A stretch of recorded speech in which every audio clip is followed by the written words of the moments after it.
Brexit, UK to be junior partner to US as it competes with EU for American attention. The UK will continue to be a junior partner in its relationship with the US post-Brexit as it competes with the EU for American attention, according to one expert. The UK had hoped to secure a free trade agreement (FTA) with the US after Brexit, with closer trading arrangements with Britain's partner across the Atlantic long being one of the main selling points of Brexit, including Prime Minister Boris Johnson, who said the UK was first in line to do a great trade deal with the Trump administration. But those hopes seem to have been dashed by the election of Democrat President Joe Biden, who will take office on January 20 alongside his Vice President-elect Kamala Harris.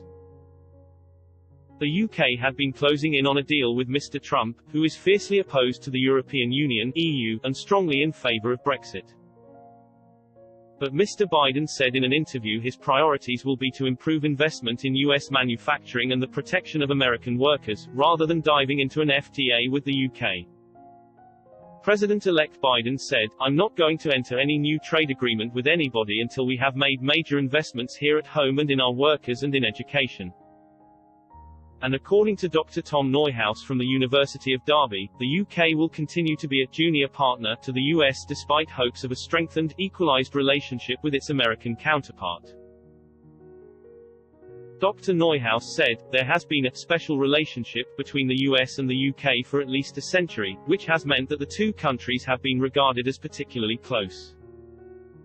However, this relationship has almost always been much more important to the UK than the US. Since the end of the Second World War, Britain has always been the junior partner in this relationship."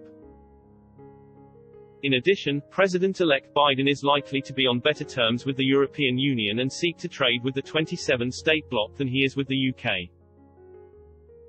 Mr. Trump's support for Brexit and lack of concern for the Good Friday Agreement gave the UK a boost to adopt a hardline approach with the EU, relying on a deal with the US instead. But Mr. Biden clearly takes a very different view, as he showed during his election campaign when he backed the Irish government following the revelation of the controversial Internal Market Bill.